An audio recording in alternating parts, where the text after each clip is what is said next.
సతీదేవియు శివుడును అగ్నికి పరిక్రమ మొనరించుట. శ్రీహరి ద్వారా శివతత్వము వర్ణనము. శివుడు బ్రహ్మకొసగిన వరమును కనుగుణముగా వివాహం వేదిక మీద శాశ్వతముగా నిలిచియుండుట. శివుడును సతీదేవియను సెలవు గైకొని కైలాసమునకు వెళ్ళుట. బ్రహ్మ పలికెను, నారద, కన్యాదానమొనరించి దక్షుడు శంకర భగవానునకు అనేక విధములగు వస్తువులను వరకట్నముగా నిచ్చెను. ఇదంతయు చేచి అతడు మిక్కిలి ప్రసన్నుడయ్యెను. బ్రాహ్మణులకు కూడా వివిధములగు ధనములనిచ్చెను. దాని తరువాత లక్ష్మితో కూడి విష్ణు భగవానుడు శంభువుని దగ్గరకు వచ్చి చేతులు జోడించి ఇట్లు పలికెను, దేవదేవ, మహాదేవ, దయాసాగర, ప్రభు, మీరు సకల జగత్తునకు తండ్రి, సతీదేవి సమస్తమునకు తల్లి. మీరిరువురు సత్పురుషులకు మేము మేలు చేయుటకు, దుష్టులను దండించుటకు ఎల్లప్పుడూ లీలగా అవతరించుచుందురు అని సనాతన శృతి చెప్పుచున్నది. మీరు దళసరమైన నీలవర్ణపు కాటుకతో సమానమై శోభిల్లు సతీదేవితో విరాజిల్లునట్లు నేను దానికి విరుద్ధముగా లక్ష్మితో శోభాయమానుడనై యున్నాను. అనగా సతీదేవి నీలవర్ణం, మీరు గౌరవర్ణులు. దానికి విపరీతముగా నేను నీలవర్ణుడను, లక్ష్మి గౌరీవర్ణురాలు. నారద, నేను సతీదేవి చెంతకు వెళ్ళి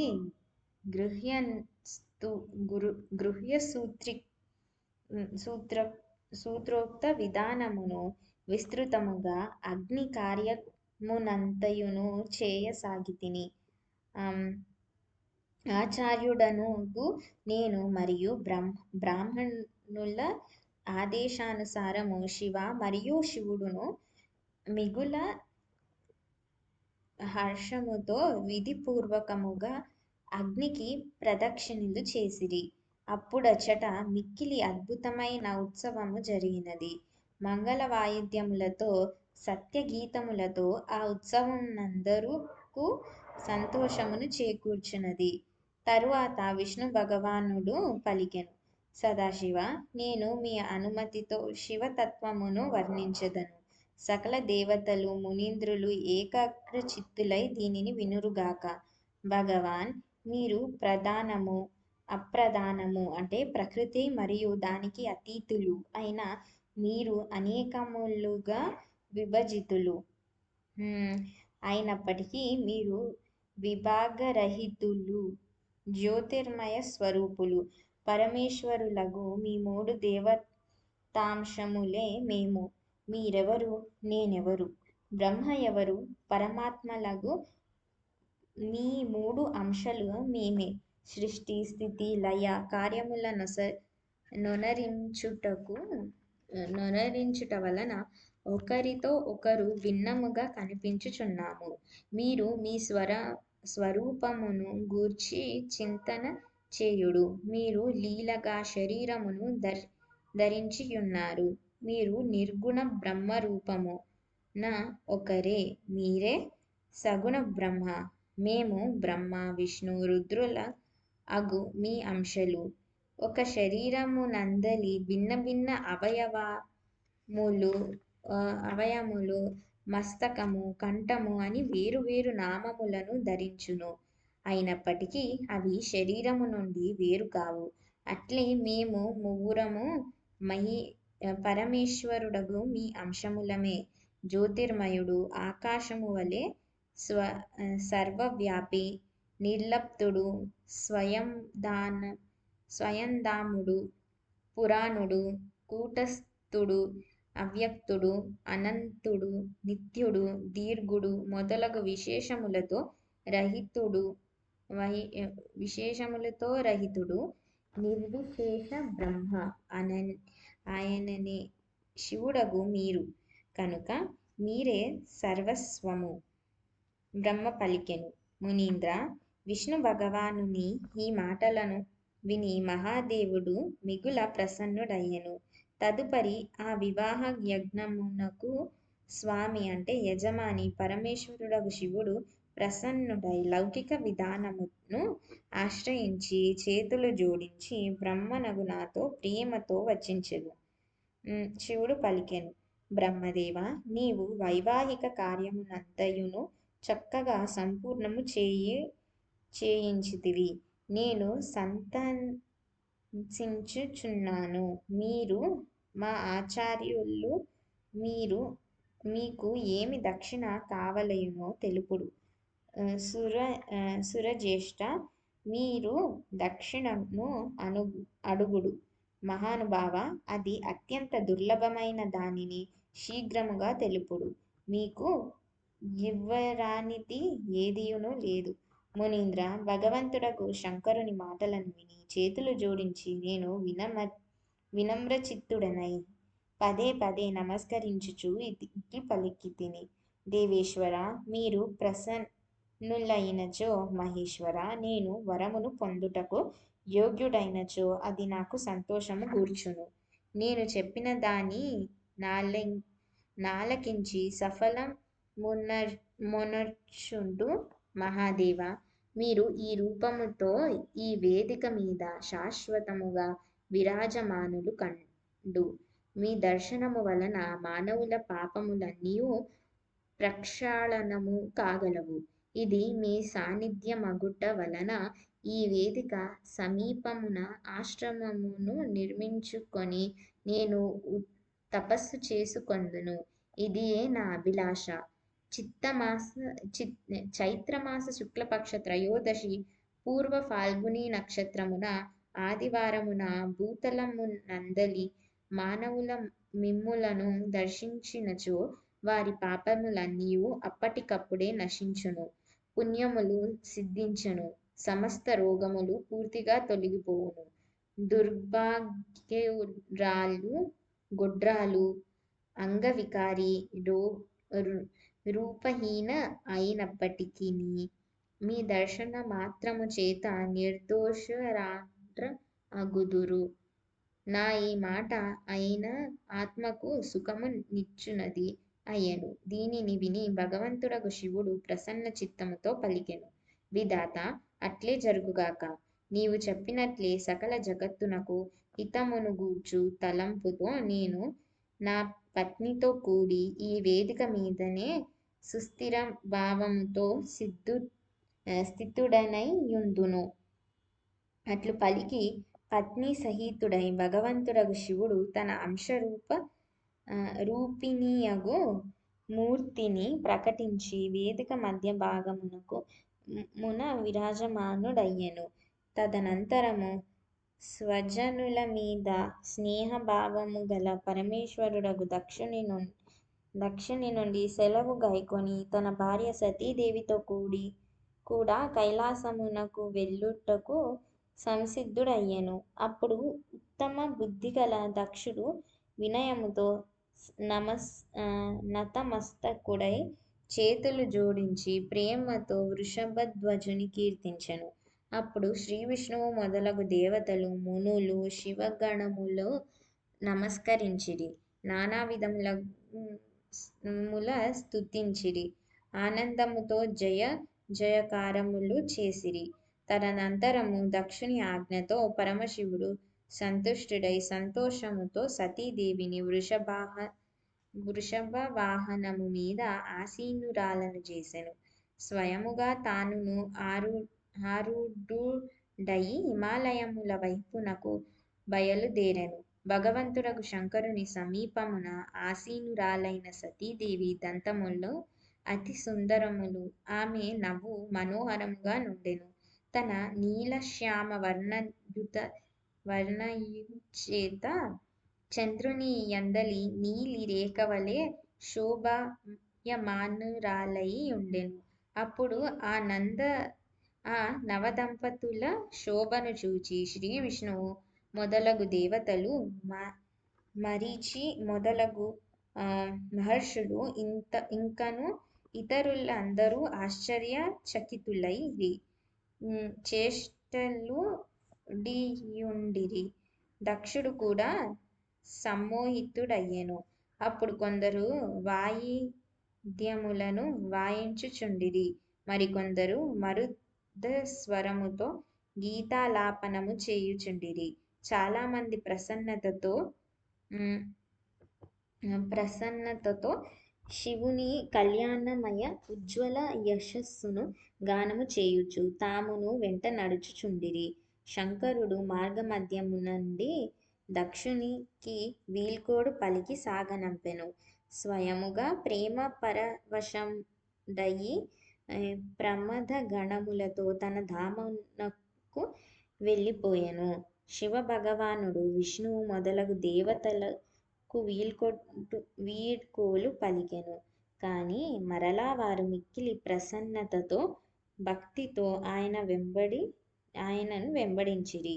దేవతలతో ప్రథమగణములతో కూడి తన భార్యతో పరమశివుడు హిమాలయములందైన కైలాసధామమునకు చేరుకొనెను. అచటకు వెళ్ళిన తరువాత ఆ స్వామి దేవతలను, మనుషులను, ఇతరులనందరును మిగుల సత్కరించి ప్రసన్నుడై వారికి వీడ్కోలు పలికెను. శంభుని ఆజ్ఞను గైకొని విష్ణువు మొదలుగాగల దేవతలు, మునీంద్రులు ఆ స్వామికి నమస్కరించి స్తుతించి ఆనందాశ్రులు ముఖములందు తొణికిసలాడగా తమ తమ ధామములకు చేరుకొనిరి. సదాశివుని చింతన చేయుచు భగవంతుడగు శివుడు ఆనందముతో హిమాలయ శిఖరము మీద తన పత్ని దక్షకన్యయగు సతీదేవితో కూడి నివసించుచు విహరింపసాగెను. సూతుడు పలికెను: మునీంద్రులారా, పూర్వకాలమునందు స్వయంభువు మన్వంతరమున శంకర భగవానుడు సతీదేవిని పరిణయమాడెను. దానిని మీకు వినిపించితిని. వివాహకాలమునందు యజ్ఞ సమయమున మీరింకేదైనా శుభకార్యమును ప్రారంభించునప్పుడు భగవంతుడగు శంకరుని పూజించి శాంతచిత్తముతో ఈ కథను వినవలెను. అట్టివారి సకల కార్యములు, వివాహము యొక్క ఏర్పాట్లు నిర్విఘ్నముగా నెరవేరును. మిగతా శుభకర్మల కూడా నిర్విఘ్నముగా కొనసాగును. ఈ శుభ ఉపాఖ్యానములను ప్రేమతో విని వివాహము చేసుకొనెడి కన్యలకు కూడా మేలు కలుగును. సుఖ సౌభాగ్యములు, సౌశీల్యము, సదాచారము మొదలగు సద్గుణములతో సంపన్నులగు సాధ్వీమణులు పుత్రవంతులగుదురు. సతీదేవి ప్రశ్నించుట, దానికి సమాధానముగా శివభగవానుడి విజ్ఞానము, నవవిభక్తుల స్వరూపమును గూర్చి వివరించుట. కైలాసమున హిమాలయ పర్వతముల యందు శ్రీ శివుడు సతీదేవి చేసిన వివిధ విహారములను విస్తృతముగా వర్ణించి బ్రహ్మ పలికెను: మునీంద్ర, ఒకనాటి విషయము. సతీదేవి ఏకాంతమున శంకరుని కలిసెను. ఆయనకు భక్తితో నమస్కరించి రెండు చేతులు జోడించి నిలిచి ఉండెను. ప్రభువగు శంకరుని సంపూర్ణ ప్రసన్నునిగా తెలుసుకొని నమస్కరించి వినయముతో నిలిచి ఉన్న దక్షకుమారి సతీదేవి భక్తి భావముతో అంజలి ఘటించి ఇట్లు పలికెను. సతీదేవి పలికెను: దేవదేవ, మహాదేవ, కరుణాసాగర, ప్రభు, దీనజనోద్ధారపరాయణ, మహాయోగీంద్ర, నన్ను కృపచూడుడు. మీరు పరమ పురుషులు, సమస్తమునకు స్వామి, రజోగుణ, సత్వగుణ, తమోగుణములకు అతీతులు, నిర్గుణులు, సగుణులు కూడా సమస్తమునకు సాక్షిభూతులు, నిర్వికారులు, మహాప్రభువులు. హర, నేను ధన్యురాలను. మీరు కోరిన దానిని చక్కటి స్థలమునందు విహరించుచున్నాను. మీ ప్రియురాలను మీ స్వామి, మీరు మీ భక్తవత్సలతతోనే ప్రేరితులై నాకు భర్త అయితిరి. నాథా, నేను అనేక సంవత్సరముల వరకు మీ వెంట విహరించితిని. మహేశ, దీని వలన నేను మిగుల సంతుష్టురాలనైతిని. ఇప్పుడు నా మనస్సు వాటి నుండి తొలగి ఉన్నది. దేవేశ్వర, హర, నిరతిశయ సుఖమును ప్రసాదించు పరమతత్వ జ్ఞానమును పొందవలెనన్న అభిలాష కలిగి ఉన్నాను. జీవుడు సంసార దుఃఖము నుండి అనాయాసముగా ఉద్ధరింపబడు దానిని వలయునను జిజ్ఞాస కలిగి ఉన్నాను. నాథ, ఏ కర్మనుష్ఠానము చేత విషయలంపటుడైన జీవుడు పరమ పదమును పొందును, సంసార బంధములలో చిక్కుపడకుండుండెను, ఈ విషయములను నాకు తెలుపుడు. నా మీద దయను కలిగియుండుడు. బ్రహ్మ పలికెను, మునీంద్ర, ఈ విధముగా ఆదిశక్తి పరమేశ్వరియగు సతీదేవి కేవలము జీవుల నుద్ధరించుట కోరకు ఉత్తమ భక్తి భావముతో భగవంతుడగు శంకరుని ప్రశ్నించెను.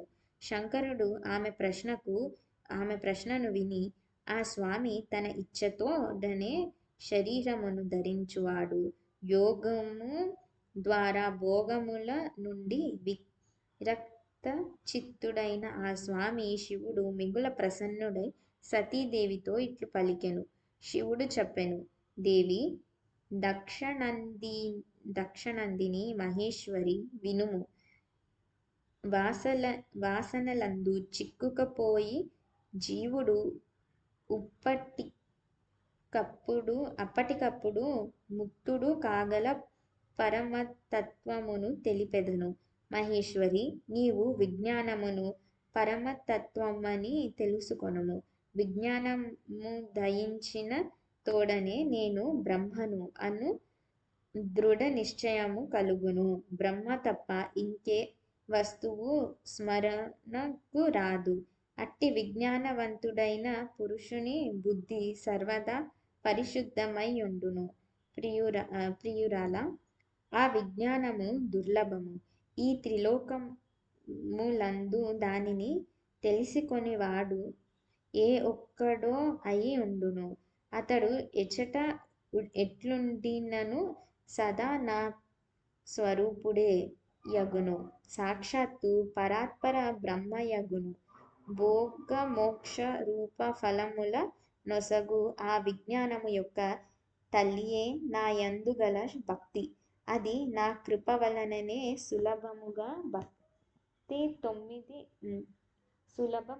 భక్తి 9 విధములుగా చెప్పబడినది. సతి, భక్తి జ్ఞానముల యందు ఏ భేదమును లేదు. భక్తునకు జ్ఞానికి ఇరువురకును సదా సుఖమే ప్రాప్తించుచుండును. భక్తికి విరోధియైన వారికి జ్ఞానము ప్రాప్తించదు. దేవి, నేను సదా భక్తులకు ఆధీనుడను. భక్తి ప్రభావమున జాతిహీనుడగు నీచ మానవుని ఇంటికి కూడా వెళ్ళెదను. ఇందులో సంశయము లేదు. సతీదేవి, ఆ భక్తి 2 విధములు. సగుణ భక్తి, నిర్గుణ భక్తి. వైదిక భక్తి అంటే శాస్త్ర విధానమును ప్రేరితమైన స్వాభావిక భక్తి అంటే సహజ హృదయానురాగముతో ప్రేరితమైనది. ఇట్టి భక్తియే శ్రేష్టమగుదును. దీనికి భిన్నముగా కోరికలతో కూడిన భక్తి కలదు. అది నిమ్న శ్రేణికి చెందినదిగా భావింపబడును. పైన చెప్పిన సగుణ నిర్గుణములను 2 విధములైన భక్తి, అనైష్టికి, నైష్టికి అని 2 భేదములను కలిగి ఉండును. నైష్టికి భక్తి 6 విధములుగా తెలుసుకొనవలెను. అనైష్టిక భక్తి ఒకే విధమైనదని చెప్పబడినది. విద్వాంసులైన పురుషులు విహిత అవిహితము మొదలగు భేదములతో దానిని అనేక విధములుగా అంగీకరించెదరు. ఈ ద్వివిధములగు భక్తి మార్గమున అనేక భేద ప్రభేదములున్నవి. వీటి కారణమున వీటి తత్వమును వేరొక చోట వర్ణించెదను. ప్రియురాలా, మనుల సగుణ నిర్గుణములను రెండు భక్తి మార్గముల యందు 9 అంగములను అంగీకరించెదరు. దక్షనందిని, నేను ఆ 9 అంగములను వర్ణించెదను, ప్రేమతో వినుము. దేవి, శ్రవణము, కీర్తనము, స్మరణము, సేవనము, ధ్యానము, ధ్యాస్యము, అర్చనము, ఎల్లవేళలా నాకు వందన మొనరించుట, సఖ్యభావము, ఆత్మసమర్పణ. వీటిని విద్వాంసులు భక్తి యొక్క 9 అంగములను అంగీకరించెదరు. శివే, భక్తి యొక్క ఉపాంగములు కూడా అనేకములుగా తెలుపబడినవి. దేవి, ఇప్పుడు మనస్సులు లగ్నము చేసి నా భక్తిని గురించి పైన చెప్పిన 9 అంగముల యొక్క వేరు లక్షణములను వినుము. ఆ లక్షణములు భోగమోక్షములను ప్రసాదించును. స్థిరాసనమునందు ఆసీనుడై శరీర మనస్సు మొదలగు వాటిచేత నా కథాకీర్తనము చేయవలెను. నిత్యము సమ్మానపూర్వకముగా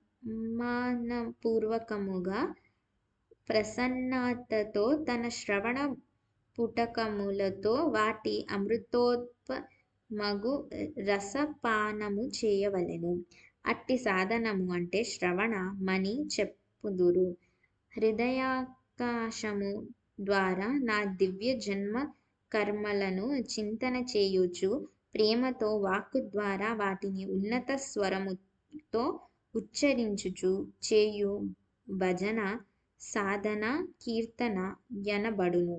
దేవి, మహేశ్వరుడైన నన్ను ప్రతినిత్యము సదా సర్వదా వ్యాపకుడనని తెలిసికొని ఈ ప్రపంచమునందు నిరంతరము నిర్భయుడైన వాడొక్కనరించు దానిని స్మరణ యనబడును.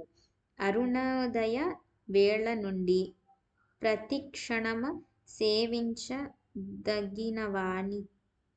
అనుకూలతను బట్టి హృదయముతోనూ ఇంద్రియములతోనూ నిరంతరము సేవ చేయుటయే సేవన మను పేరుగల భక్తి. తనను ఆ ప్రభువు యొక్క సేవకుడినని తలంచి హృదయామృత భోగముతో ఆ స్వామికి ఎల్లప్పుడూ ప్రియమైన దానిని సముపార్జన చేయుట ధ్యాస మని చెప్పబడును. తన బాణవైభవముల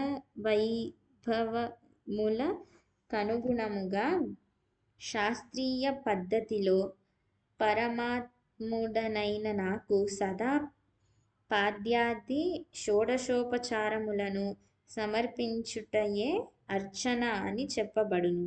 మనస్సుతో ధ్యానము, వాక్కుతో వందనాత్మక మంత్రములు నుచ్చరించుచు, 8 అంగములతో భూతల స్పర్శ చేయుచు ఇష్టదేవునకు నమస్కరించవలెను. దీనిని వందనమని చెప్పుదురు. భగవంతుడగు మంగళ అమంగళములను దేనికైనను చేర్చినచో అదంతయు నా శ్రేయస్సునకే అని తలంచవలెను. అట్లు దృఢ విశ్వాసముంచుట సఖ్య భక్తి లక్షణము. తనవి అని చెప్పుకొనెడి దేహాది వస్తువులన్నీయు భగవంతుని సంతోషము కొరకు ఆ స్వామియే సమర్పించవలెను. తన నిర్వహణ కొరకు దేనినీ ఉంచుకొనరాదు. తన నిర్వహణయందు చింతన లేకుండా ఉండుట ఆత్మ సమర్పణ అని చెప్పబడును. నా భక్తిని గురించి 9 అంగములలో భోగమోక్షములను ప్రసాదించును. వీటి వలన జ్ఞానము ప్రకటిత మగును. ఈ సాధనలన్నీయు నాకు అత్యంత ప్రియములైనవి. నా భక్తిని గూర్చిన ఉపాంగములనేకములు చెప్పబడినవి. బిల్వార్చన, సేవనము మొదలు ఉపాంగములను విచారణ ద్వారా ఊహించదగును. ప్రియురాలా, ఈ విధముగా నా సాంగోపాంగ భక్తి అన్నిటికంటే ఉత్తమమైనది. జ్ఞాన వైరాగ్యములకు జనని, ముక్తి దీనికి దాసి యగును. ఇది ఎల్లప్పుడూ అన్ని సాధనల కంటే ఉన్నత సాధనమును కలిగియుండును. దీని ద్వారా సకల కర్మల ఫలము ప్రాప్తించును.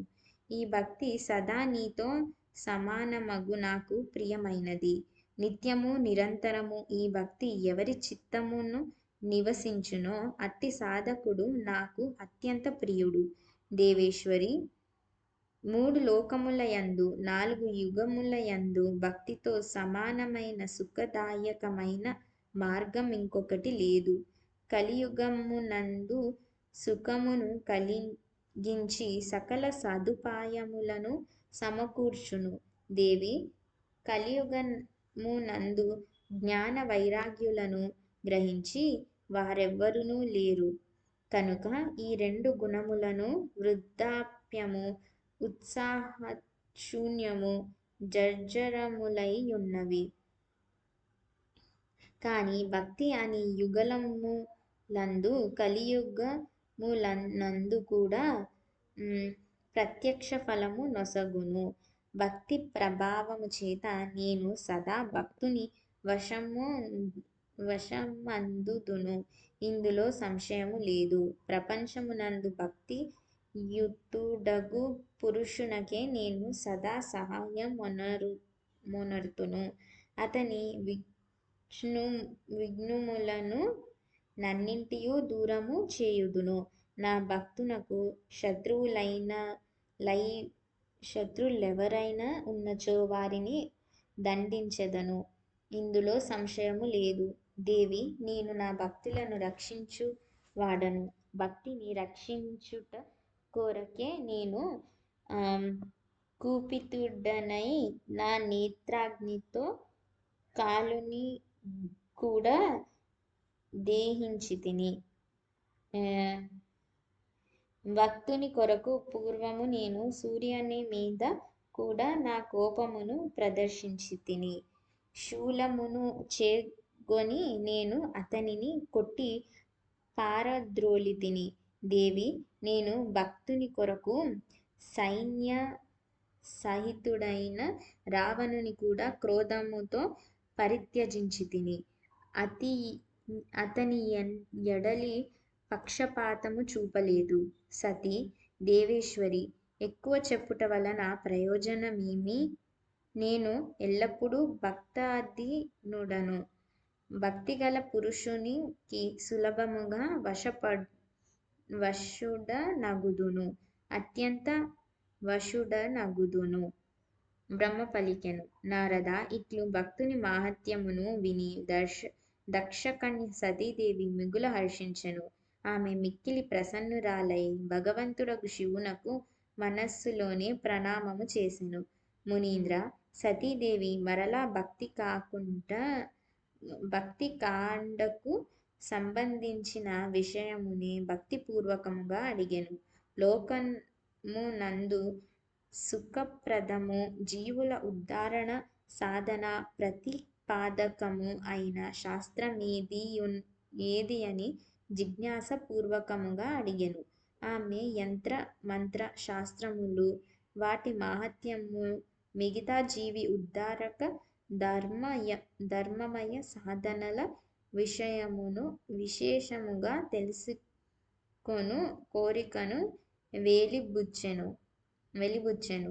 సతీదేవి ప్రశ్నను విని శంకరునకు మిక్కిలి ఆనందము కలిగెను. ఆ స్వామి జీవుల ఉద్ధరణ కొరకు శాస్త్రముల నన్నిటినీ ప్రేమతో వర్ణించెను. మహేశ్వరుడు పంచ అంగములతో కూడిన తత్వశాస్త్రమును, యంత్రశాస్త్రమును, భిన్న భిన్న దేవేశ్వరుల మహిమను వర్ణించెను. మునీంద్ర, ఇతర హాసములను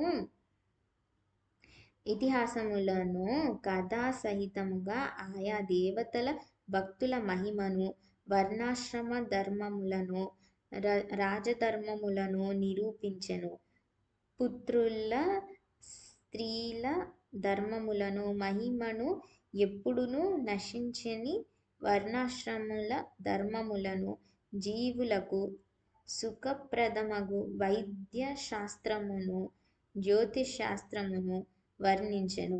మహేశ్వరుడ దయతో ఉత్తమ సాముద్రిక శాస్త్రమును ఇంకను అనేక శాస్త్రములను తత్వతః వర్ణించెను. ఇట్లు లోకోపకారము కొరకు సద్గుణ సంపన్నమైన శరీరమును ధరించిన వారు త్రిలోకములకు సౌఖ్యమును చేకూర్చువారు సర్వజ్ఞులు అగు సతీశివుల హిమాలయమున కైలాస శిఖరము మీద ఇంకను ఇతర స్థలములందు అనేక విధములగు లీలలను చేయుచుండిరి. ఆ దంపతులిరువురి సాక్షాత్తు పరబ్రహ్మ స్వరూపులే.